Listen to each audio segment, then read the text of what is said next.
பழனி. முருகனின் அறுபடை வீடுகளில் பழனி 3வது படை வீடு.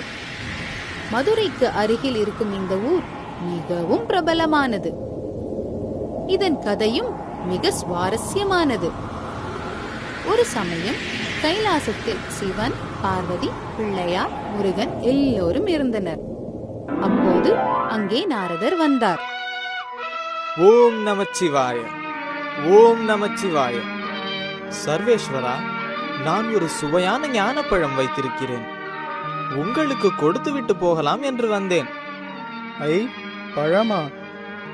எனக்கு மிகவும் பிடிக்கும். எனக்கு தாருங்கள் அப்பா. எனக்கும் பழம் பிடிக்கும். எனக்கு தாருங்கள் அப்பா. வயதில் மூத்தவன் நான். எனக்கு தான் அந்த பழத்தை தர வேண்டும். இல்லை இல்லை, வயதில் பெரியவர்கள் சிறியவர்களுக்கு விட்டு கொடுப்பதுதான் அழகு. அதனால் பழத்தை எனக்கே தர வேண்டும். இருவரும் சண்டை போடுவதை பார்த்த சிவபெருமான் ஒரு யோசனை செய்தார். பின்னர், நீங்கள் இருவரும் சண்டை போட வேண்டாம். சரி, நான் ஒரு போட்டி வைக்கிறேன்.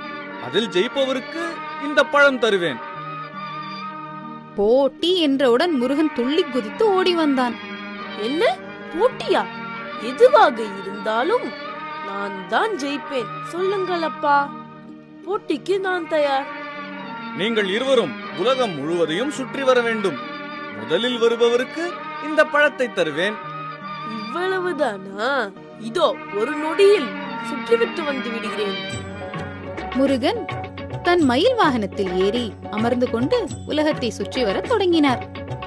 இதை பார்த்து கொண்டிருந்த விநாயகர் தன் வாகனமான மூஞ்சூறு மிகவும் சிறியதாயிற்றே, தான் எப்படி செல்ல முடியும் என்று யோசித்தார். அவருக்கு ஒரு யோசனை தோன்றியது.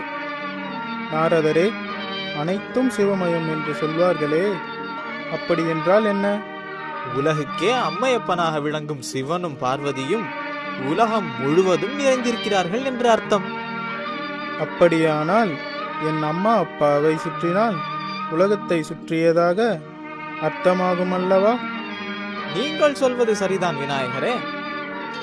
விநாயகரும் தன் தாய் தந்தையான சிவனையும் பார்வதியையும் சுற்றி வந்தார். சிவனும் பழத்தை விநாயகருக்கே கொடுத்து விட்டார். அப்போது முருகன் அங்கே வந்தார். விநாயகர் கையில் பழம் இருப்பதை பார்த்தார். மிகவும் கோபம் கொண்டார். அதெப்படி அண்ணனுக்கு பழம் கொடுத்தீர்கள்? நான் தானே உலகத்தை ஒழுங்காக சுற்றி வந்தவன். நான் இங்கே இருக்க மாட்டேன். நான் வருகிறேன்.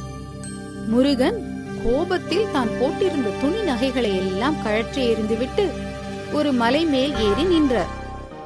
பழத்திற்காக சண்டை போட்டு வந்ததால் இந்த மலை பழனி மலை என்ற பெயர் பெற்றது. மேலும் ஆண்டியாக நின்றதால் இவரை பழனி ஆண்டி என்றும் அழைக்கின்றனர். பின்னர் சிவன், பார்வதி, ஔவை என எல்லோரும் சேர்ந்து முருகனை சமாதானப்படுத்தி கைலாயத்திற்கு அழைத்துச் சென்றனர்.